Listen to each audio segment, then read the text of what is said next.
Oke. Bung Gita, tadi Bung Gita bercerita sedikit mengenai keberhasilan Kanada lolos ke 2018. Iya, 2022. Dia ditunjuk sebagai pelatih. Ya. 2022 dia sukses membawa tim ke Qatar. Praktis 4 tahun ya. Betul. Berarti ada proses yang luar biasa dilakukan 2 tahun. Mulai dari coaching, mulai dari pemilihan Semuanya, pemain, semuanya. Sampai kualifikasi juga. Iya, betul. Nah, kita punya, kalau kita bicara U2030 yang sama seperti 4 Kanada. tahun lagi ya. 4 tahun lagi ya. Kira-kira nggak apple to apple nih ya, antara timnas dengan Kanada dengan Nggak Indonesia. apple to apple karena mereka di CONCACAF yang di mana Iya, Kanada kan itu. peringkatnya Ah. hanya di bawah Amerika Serikat dan Iya. Meksiko ya. Iya. Sedangkan kita kan bukan level elit Asia sampai sejauh ini. Iya. Kita ada di 16 besar Piala Asia, belum sampai ke 8 besar. Tapi apa yang dilakukan ke Kanada luar biasanya adalah Kanada itu berantakan pada saat dia pegang. Oh ya? Iya. Ya. Kemudian dia kan nyaris memegang tim nasional putri Inggris karena sukses bersama Kanada putri. Tapi dia tolak waktu itu. Jadi nggak heran kalau dia tolak Jamaika, Honduras. Karena Inggris yang mapan sepak bola putrinya pun dia tolak untuk menangani Kanada yang belum jelas saat itu. Jadi ini memang orang suka tantangan ya kalau saya pikir ya. Iya. Itu yang saya lihat ya. Iya, Suka tantangan. Suka tantangan dan tantangannya itu berhasil. Artinya dia hanya memiliki Alphonse Davies ya saat itu Alphonse ya. Davies. Andalannya Alphonse Davies. Dari mana itu? Hah? Alphonse Davies. Bayern Munchen. Intermezzo dia. Inilah. Artinya ini. dengan hanya 1 bintang dia bisa membawa Kanada sampai lolos ke Ya. Piala Dunia walaupun lewat playoff. Tapi kan jalur playoff atau apapun ini sangat menjanjikan. Dan Ya. mungkin itu dilakukannya juga ke kita. Setidaknya kan dia punya AFF, punya Piala Asia. Untuk nanti pelan-pelan dia mengangkat tim nasional kita. Dan kalau dia janjinya akan ada di Indonesia, artinya dia akan mengawasi Liga 1. Liga Super. Super League. Ya, Super artinya. League. Kemudian kan makin kesini itu makin banyak orang yang mengatakan bahwa akhirnya kan semuanya main di Super League.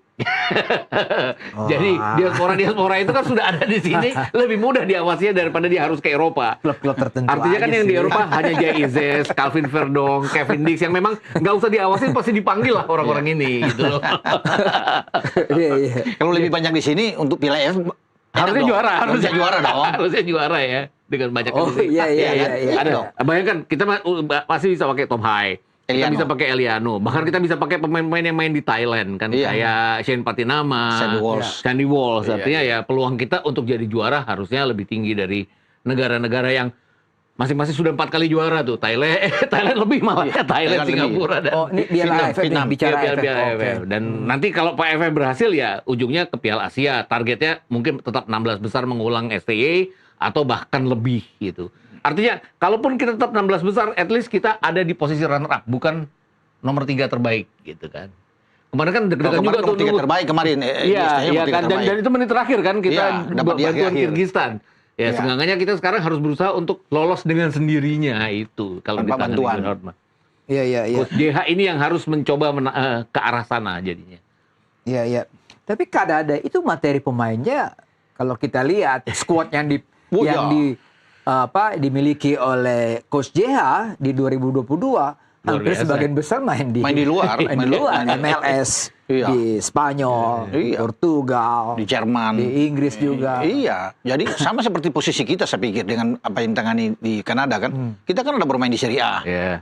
Ada Audero, Emil di Cremonese kan, ada Jai Ises, Sassuolo, Ada di Bundesliga, ya. di Mönchengladbach Bundesliga, ada Ya. di Ligue 1 dan dengan Calvin Verdong belum di Eredivisie Boy, di Championship ada Ole kan yang bisa alasan. Jadi sebenarnya banyak. Memang ya dia kalau kita lihat dengan apa yang dilakukan yang kita bilang tadi ada Pura-Puranda kemudian bagus, dia pernah 17 kali itu nggak pernah kalah loh. Iya, betul. Pegang Kanada itu adalah 2018 Om Boy bilang sampai lolos itu pernah dia mencapai 17 kali tanpa kalah. Itu bagus Om Boy. Dia memanfaatkan dengan pemain-pemain yang dipilih dan dia racik. Dan semoga dia menularkan itu di Indonesia ketika dia mengenai tim kita. Kita start dengan sangat baik. Karena memang kalau bisa melihat dia bermain dengan 3 back itu oke. Jadi dia bisa dengan 3-4-3, 3-4-2-1. Jadi dia fleksibel bisa bermain dengan posisi itu. Selain Alphonso Davies ada Buchanan bisa bermain ya, ada Hutchinson bisa ada di sana, Jonathan David. Iya, ya, Jonathan penyerang David. depan, Hoylett. Pemain yang bagus kan. ya. Itu bagus-bagus semuanya luar. Jadi kalau dia pilih starting 11 itu yang terbaik yang selalu dimainkan ya wajar. Karena memang mereka yang terbaik dibandingkan dengan yang ada di bench gitu. Iya. Ya kan? Jadi kalau mereka memprotes ya itu tanggung jawab dari dia. Dan semoga yang kita berharap adalah bagaimana dia bisa membangun tim ini jauh lebih baik. Itu kan yang kita tunggu nantinya.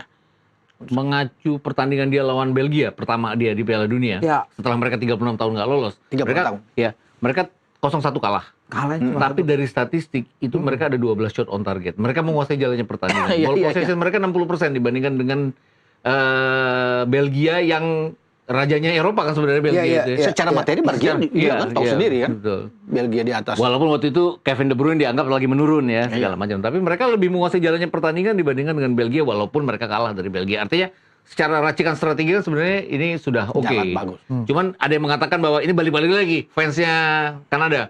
Ini orang terlalu naif. Ngadepin tim yang nyerang kayak Kroasia, iya dia main terbuka. Jadi dia diajar 4-1. Dia main terbuka memang. Dia bukan main dengan 3 back, jadi dia rubah 4 back. Iya, 4 back. Ketika Maroko dia cuma kalah 2-1. 2-1. Ketika lawan Kroasia dia porak-poranda. Iya, karena dia main terbuka. Main terbuka. Dia layani Kroasia. Mungkin dia tahu dari situ dia lebih bagus dengan pragmatis lebih Iya, bagus kan. Dengan Maroko dia balik seperti itu, Maroko susah payah untuk menang melawan lawan dia. Kalau saya bicara dengan banyak mantan pemain nasional kita, selalu mereka sepakat bahwa pelatih timnas terus menguasai kultur sepak bola di Indonesia. Indonesia. Iya. Seperti apa nih kultur yang harus juga katanya dimiliki atau dipunyai, harus dikuasai oleh Coach JH. Agak apa ya? Agak abstrak gitu. Bagaimana? Iya, sebenarnya akan agak harus adaptasi yang panjang ya untuk menguasai Iya. kultur Indonesia karena dia belum pernah sama sekali. Betul. Mungkin itulah tujuannya ada asisten-asisten dari kita ya. Karena SCY pun dengan Nova pada saat itu Iya. dia lebih banyak memberikan ilmu ke Nova. Tapi kalau kultur kan waktu itu dipertanyakan kan dia Tidak berbahasa Indonesia. tidak bisa berbahasa Indonesia. Banyak yang Kalau- bilang harus bisa bahasa Indonesia. Iya. Dan kalau mengacu kepada orang Inggris, ya Peter Witt juga dulu tidak pernah berkeinginan untuk belajar bahasa Indonesia yang terlalu baik gitu kan. Dan sekarang pelatih Bayangkara Lampung FC lah, kan juga tidak menguasai bahasa Indonesia dengan baik juga. Paul Monster Gaya- ya? Iya, Monster kan baik. Gaya orang Inggris kan gitu kan pastinya. Ya nggak tahu apakah ini orang akan JH ini, Coach JH ini akan berusaha beradaptasi Iya. dengan baik atau tidak. Tapi pasti lama ini waktunya. Kecuali dalam kontraknya ada yang mengatakan bahwa dia harus belajar bahasa Indonesia. Seperti itu. Dan pasti dia akan belajar. Iya, dia. Dengan dia lama nantinya, dia klausul bahwa dia akan lama di sini. Dia akan ambil keluarga, dia pasti akan belajar banyak untuk bahasa Indonesia. Iya. Terlepas kita punya, dia akan ambil asisten orang Indonesia kan. Iya, betul. Atau pemain lokal. Karena itu kan sudah berjalan. Di Peter Witt juga ada Widodo kok waktu Iya, itu. ada Widodo waktu itu Iya ya. kan? Iya. Bukan Peter Witt, Alfred Riedel. Iya. Dengan Widodo kan. Jadi ada Bima Sakti di Simon, Menemi ya, kalau nggak salah ya. Oh, Bima Sakti dengan Luis Mia. Iya, Luis Mia, iya. Gitu. Jadi saya kira kalau sekarang dia ambil misalnya Kurniawan atau Eko Pujanto, bisa aja, itu bisa. Dan dia kan punya kesempatan untuk asisten loh. Sambil dia belajar, dia pasti akan belajar. Dia tahu bahwa selain dia punya bahasa Inggris, dan dia akan dengan bahasa Indonesia penting. Ketika Coach PK kan dia tidak memerlukan seorang penerjemah karena semua pemain bahasa Belanda ya. iya, Bahasa Belanda, bahasa Inggris ya. Pemain kita pun saya pikir yang bermain di Liga Super pun bahasa Inggrisnya Iya, juga walaupun jalan ya. pasif Iya. tapi bisa menangkap, Iya, Bisa ngerti betul. gitu. bisa ngerti. Ya sebagian besar pemain lokal kita kan juga punya kemampuan bahasa Inggris yang cukup baik juga Iya. ya. Bahkan bicara kayak Rizky Ridho itu kan punya kemampuan bahasa Inggris yang Iya. cukup baik. Jadi Iya. memang tidak ada kendala. Juga demikian John Hartman ini kan pasti dengan bahasa Inggrisnya dia akan bisa melontarkan apa yang dia inginkan dibandingkan dengan STY mau tidak mau. Tapi ini yang janjinya dia ini yang harus dipenuhi bahwa dia tetap harus ada di sini. Kenapa? Mengawasi BRI Super League itu kan nggak gampang ya. Artinya Iya. dari Semen Padang sampai ke Iya. klub-klub di Jawa, kemudian ada Borneo di Kalimantan, Ada Malut. PSM di Parepare, ada Malut di Ternate. Itu jarak yang cukup jauh untuk ke satu persatu kan harus dia datangin Iya. karena kalau nggak dia tidak akan melihat siapa pemain-pemain yang baik yang bisa dimainkan. Persoalan pertamanya adalah nomor 9 kita kan belum ada sampai sekarang untuk menjadi pelapisnya Romani. Dia kan harus mencari itu ya. Kalau Romani cedera panjang seperti beberapa waktu lalu ini, itu saja. Kanada hebat karena punya dua ujung tombak yang Iya. Iya, punya betul. lalu Yang David Jonathan itu sama Hoylet itu. lihat itu. Iya. Betul. Ya pemikiran dia ya kalau Indonesia mau juga maju ke step yang lebih tinggi lagi, paling tidak ya tadi harus punya dua striker atau 3 striker yang benar-benar Iya, sebenarnya potensial. kan kita sebenarnya punya Dimas Derajat, tapi itu pun menjadi pemain cadangan sekarang di Malut kan. Iya. Belum dapat jam bermain. Ada Ramadan Sananta Ramadan nomor 9, Sananta. nomor 9 yang mungkin dia bisa lihat juga ya bermain di Brunei gitu ya. Iya. Iya. Aslinya. Jadi memang agak sulit memang untuk nomor 9 karena rata-rata pemain asing yang ada di kita memang ada di nomor 9 Iya. yang bermain di Liga Super. Di pikiran dia hanya Ya. Romani ya sejauh ini. Hanya Romani, tetapi kan harus punya tantangan lagi siapa untuk pendamping Romani. Kalau Romani cedera agak sulit juga. Ya, betul. Jadi dia harus bisa mencari itu. Makanya untungnya dia harus bisa mutar di Liga Super gitu untuk bisa melihat itu. Ya mungkin bisa bercerita berkenalan dengan coach masing-masing di Liga Super dengan pemain-pemain itu sehingga bisa mendapatkan pemain yang bagus, Boy, di situ. Karena kalau kan sebenarnya bukan cuma mengawasi, Boy. Artinya dia kan harus bekerja sama dengan coach lokal Iya. yang super league Ya. lah contohnya. Ya, ya. Seperti halnya di Bali United lah. Kenapa Raven itu nggak pernah jadi pemain inti kan harus dipertanyakan juga karena Raven kan mau nggak mau harus dianggap sebagai diaspora yang nantinya akan menjadi pemain inti nasional diharapkan Iya, seperti diharapkan itu. Kan dia di Bali United benar-benar jam terbangnya minim sekali, mainnya dari menit 85, dari 80. Dan dia nomor 9 gitu ya? Dan dia nomor 9 itu. Kemarin kan terlepas apapun kan dia terbukti bisa bikin 2 gol lawan Myanmar. Di tengah kita kebutuhan untuk bikin 3 gol, dia bikin 2 gol. Artinya kalau dia bisa membujuk pelatih Bali United untuk mempoles Raven kan bisa aja seperti itu. Karena tujuannya pelatih nasional itu adalah bekerja sama dengan klub pelatih-pelatih lokal untuk menanyakan progres dari masing-masing pemain yang dia incar. Iya, di Persija misalnya ada Excel, Boy, kan? Ya betul Excel ya. Ya masih bisa ya di Persija dia. Kerjasama yang baik. Ya. Nggak tahu di Persib siapa yang bisa lihat. Di Dewa United ada. Septian Bagaskara. Ya Septian kan, Bagaskara.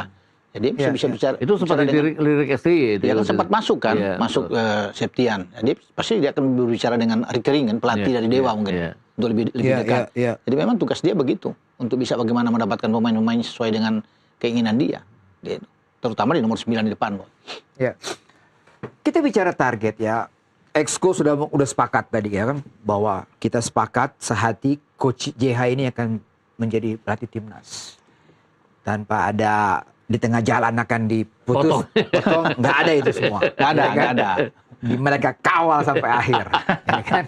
Tapi kita bicara targetnya sekarang. Ya kan 2026 sudah ada banyak sekali deretan. 2027 puncaknya di Piala Asia, ya kan? Tapi 2026 menjadi tolak ukur Bung Ropan Iya. untuk apakah Coach JH ini paling tidak memberikan angin segar buat kita. Di FIFA Matchday atau FIFA apa tuh namanya itu? Iya, FIFA Matchday kan yang paling dekat tuh di Maret. Ya. Dan Maret itu yang ada digunakan untuk FIFA Series. Ya, FIFA Series. Orang menantikan di situ. Udah lama kan setelah kita melewati bulan November tanpa ada FIFA Matchday, karena diisi oleh U22 kan tuh jadwal itu. Ya. Sekarang orang bisa menantikan dengan pelatih baru dan bagaimana kekuatan kita yang ada di sana. Nah, menarik karena di sana juga kalau nggak salah ada info bahwa Finlandia salah satu peserta gitu. Iya, betul. Dia berada di peringkat 75. Finlandia, Om Boy. Finlandia. Iya. Finlandia ya, dari Eropa kalau memang ini benar dia nah wakil dari CONCACAF ada. Nah, dia kan sudah terbiasa dengan CONCACAF kan Iya, di betul. Karibia sana. Iya. Ada satu pulau kecil yang ada Saint Kitts and Nevis kalau nggak Iya, salah. Saint Nevis. Nah, dia ada di sana. Tinggal di Oceania ini siapa? Apakah New Zealand, Yes. Samoa atau Fiji yang akan ada? Nah, kalau melihat dari calon lawan ini kita bisa, John Hammond bisa mengambil itu. Kalau dibandingkan dengan Finlandia kan jauh lebih bagus peringkat, ada Irak, ada Arab kan dengan 50-an, Bahrain kan.